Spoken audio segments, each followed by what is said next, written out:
Today we're going to look at the tall half kneeling position, because in our session tomorrow we're going to do a few exercises from this position. So I'm just going to run you through the correct way to be in this position and some of the exercises we're going to use. So what do I mean by tall kneeling position? Essentially I mean this position. So you can get into it either from a forward lunge or a reverse lunge. I'm going to go from a reverse lunge, step back and drop.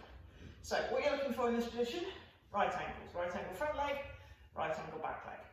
And like we're in this position, you'll recognise when we warm up, when we do our stretches, and exactly like when we do our stretches, what I want you to think about is tucking your tailbone underneath, so tilting the top of your pelvis back, and keep it so that keeps everything nice and in alignment. So you see how relaxed there, and then tuck tailbone under, keeping that nice straight line all the way down the body.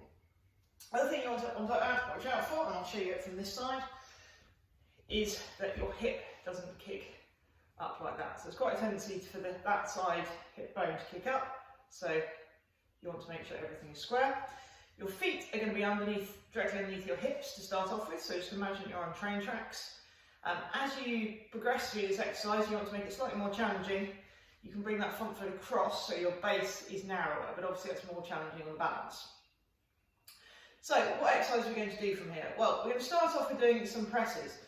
Obviously the press technique is exactly the same from this position. In some ways it's a slightly easier exercise because we've lowered your centre of gravity, but what we've done is completely taken out any assistance from the legs. So what it does is it really gets you to focus on keeping tension throughout the body and pressing the weight from using your lats. So really pressing that weight up ahead. It's all got to come from these muscles here.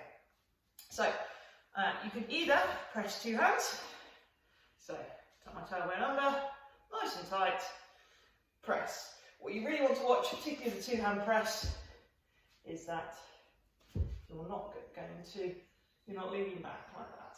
Okay, so make sure straight line stays like that, shoulders down, and you finish in that position there. Single hand press, exactly the same. So I'm going to check my hip isn't kicked out. Press and finish there. So that's your press exercise. We're also going to do an exercise called the wood chop.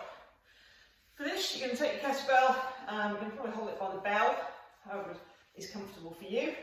I like to hold it like that. You're going to again stay in the same position. You're going to raise the bell over your leg, and you're going to chop down to your the hip that's on your non-leg side, as it were, and up. And you can see here what I'm doing. I'm following it with my head and upper torso, but my hips are staying forwards. What this is doing is, as you bring the weight across, what your hip wants to do is two things. First thing it wants to do, and I'll show you from the side, first thing it wants to do is go backwards, hinge like that, so no, resist, make it stay there. Second thing it wants to do is follow the weight around to there. But now you're going to make sure it stays straight. So, as you bring it across like that, these muscles here are resisting that turning force of the weight coming across, so you're working into the obliques on that side of the body. So bring it up and across to there, following it with your head and your upper torso, but your hips stay planted forwards. So that's the second exercise we're going to do tomorrow. Finally, how do we get out of the position? Well, obviously you can just put the weight down, stand up. More challenging is to stand up with the weight, and you can either do this from the rack position, either centrally or offset, or overhead. So if we're going to go from, say, a central rack position, I'm going to tuck my rear toe under, like that, and I'm just going to let the weight come forward onto my front foot, and I'm going to think about pushing the floor away with my front foot and bringing my back foot level with it. So either in the central rack position or off to the side. More challenging is to do it from an overhead press, but exactly the same technique. Press, my rear toe is curled under, I allow a slight weight shift onto my front foot, and I'm going to stamp through that front foot to come standing. So those are the exercises we're going to be using in the tall half kneeling position tomorrow. Have a go and see what you think.